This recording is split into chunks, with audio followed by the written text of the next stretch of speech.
Elizabeth passou a maior parte da noite no quarto da irmã e de manhã teve o prazer de poder, enfim, mandar respostas mais tranquilizadoras aos recados que recebera muito cedo de Mr. Bingley por intermédio de uma criada e, algum tempo depois, pelas elegantes damas de companhia das irmãs do dono da casa.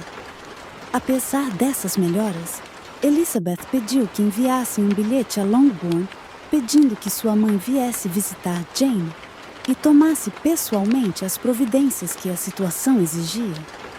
O bilhete foi despachado imediatamente e a resposta não tardou. Mrs. Bennet, acompanhada pelas suas 2 filhas mais moças, chegou a Netherfield pouco depois do almoço. Se tivesse encontrado Jane aparentemente em perigo, Mrs. Bennet teria ficado extremamente desolada. Mas vendo que a doença não era grave, não desejou que ela se restabelecesse imediatamente, pois isto significaria provavelmente o seu regresso de Netherfield. Repeliu, portanto, a proposta que lhe fez Jane, que desejava ser transportada para casa. O farmacêutico tampouco achou a ideia razoável. E, depois de se ter demorado algum tempo com Jane, Mrs. Bennet e suas 3 filhas aceitaram o convite que lhes veio fazer Miss Bingley para que fossem almoçar. Bingley veio ao encontro de Mrs. Bennet, exprimindo-lhe a sua esperança de que não tivesse encontrado Miss Bennet pior do que esperava. Realmente, eu a encontrei pior do que esperava, respondeu Mrs. Bennet. O seu estado não permite que ela seja transportada. Mr. Jones disse que nem devemos pensar nisto. Seremos obrigadas a abusar mais algum tempo da sua hospitalidade. Transportá-la? Exclamou Bingley. Nem devemos pensar nisto. Minha irmã, estou certo, não o permitirá. Pode ficar certa, madame, disse Miss Bingley com fria amabilidade, que Miss Bennet receberá todas as atenções enquanto estiver em nossa casa. Mrs. Bennet agradeceu efusivamente. Estou certa, acrescentou ela, de que se não fossem os bons amigos que tem, a sua situação seria muito grave, pois está realmente muito doente. Sofre muito, embora com uma paciência admirável. Aliás, é sempre assim, pois ela tem, sem nenhuma dúvida, o gênio mais dócil do mundo. Eu sempre digo às minhas outras filhas que nada são perto de Jane. O quarto em que ela está, Mr. Bingley, é muito agradável e tem uma encantadora vista sobre a aléia principal. Não conheço outro lugar no país que seja tão agradável quanto Netherfield. Espero que o senhor não se apresse a abandoná-lo, embora o tenha alugado por pouco tempo. Tudo o que faço, replicou ele, é às pressas e, portanto, se resolvesse deixar Netherfield, eu o faria provavelmente em 5 minutos. Isso é exatamente o que eu supunha da sua parte, disse Elizabeth. Está começando a compreender-me? Exclamou, virando-se para Elizabeth. Compreendo-o perfeitamente. Desejaria poder aceitar a sua declaração como um elogio, mas acho que ser tão transparente é lamentável. Em geral é assim, mas não se segue necessariamente que um caráter profundo e complicado seja mais estimável do que o seu. Lizzie! Gritou a sua mãe. Lembre-se de onde está e não se precipite como se estivesse em casa. Não sabia, continuou Bingley imediatamente, que a senhorita era uma tão grande estudiosa dos caracteres. Deve ser um estudo absorvente. Sim, mas os caracteres complexos são os mais interessantes. Pelo menos têm a vantagem de ser complicados.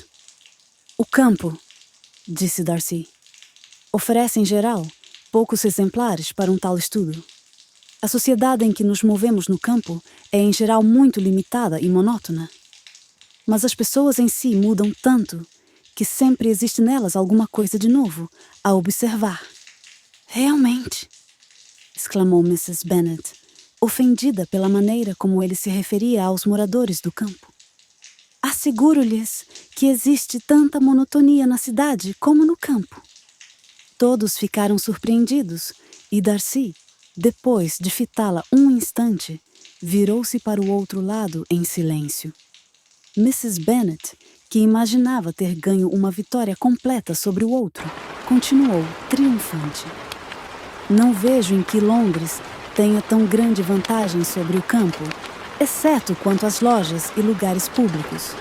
O campo é muito mais agradável, não é, Mr. Bingley ? Quando estou no campo, respondeu este, nunca desejo ir embora. E quando estou na cidade, acontece a mesma coisa. Cada lugar tem as suas vantagens. Eu me sinto igualmente bem em ambos. Sim, isto é porque o senhor tem boa vontade. Mas aquele gentleman, disse, olhando para Darcy, parece que detesta o campo. Você está enganada, mamãe, disse Elizabeth, envergonhada com a simplicidade da sua mãe. Você não compreendeu, Mr. Darcy. Ele quis apenas dizer que não há tão grande variedade de tipos no campo quanto na cidade. E você tem de reconhecer que isto é verdade. Certamente, meu bem, ninguém disse o contrário. Mas quanto ao pequeno número de pessoas que moram nesta redondeza, creio que existem poucas regiões mais habitadas. Sei que nos damos com 24 famílias. Se não fosse a sua vontade de agradar Elizabeth, Bingley teria estourado de rir. Sua irmã foi menos delicada e lançou para Mr. Darcy um olhar acompanhado de um sorriso muito expressivo. Elizabeth, a fim de desviar as ideias de sua mãe, perguntou-lhe se Charlotte Lucas estivera em Longbourn desde que ela, Elizabeth, saíra de lá. Sim, Charlotte veio ontem com o pai. Que homem agradável, Sir William. Não acha, Mr. Bingley ? E um homem tão moderno, tão educado, tão gentil. Para todo o mundo, ele sempre tem alguma coisa que dizer. É assim que eu entendo a boa educação. E essas pessoas que se imaginam muito importantes e nunca abrem a boca estão inteiramente enganadas. Charlotte jantou lá em casa? Não, ela preferiu ir embora. Creio que estavam precisando dela por causa dos croquetes. Quanto a mim, senhor, Bingley, sempre tomo criados que sabem fazer os seus serviços. Minhas filhas são educadas de modo diferente, mas cada um sabe o que faz. E as meninas Lucas são realmente muito boas meninas, posso lhe assegurar. E pena que não sejam bonitas. Não que ache Charlotte assim tão feia, mas também é nossa amiga particular. Ela parece uma moça muito agradável, disse Bingley. Oh, de certo, mas o senhor precisa reconhecer que é muito pouco graciosa. A própria Lady Lucas já o tem dito muitas vezes. Ela disse também que muito me inveja a beleza de Jane. Não gosto de me gabar das minhas filhas, mas para dizer a verdade, Jane... Não é muito frequente a gente ver uma moça mais bonita. É o que todos dizem. Não confio inteiramente nessa parcialidade. Quando ela tinha apenas 15 anos, havia um cavalheiro que frequentava a casa de meu irmão, Gardiner, em Londres. Estava tão apaixonado por ela que minha cunhada estava certa de que ia fazer uma proposta antes de nos mudarmos para cá. No entanto, ele não fez. Talvez a julgasse muito jovem. Apesar de tudo, escreveu-lhe uns versos que, aliás, eram muito bonitos. E assim acabou a afeição daquele senhor, disse Elizabeth, impaciente. Suponho que tenha havido muitos no mesmo caso. Eu queria saber quem descobriu a eficácia que tem a poesia de afugentar o amor.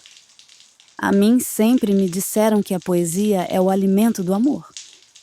De um amor sincero, sólido, sadio, pode ser.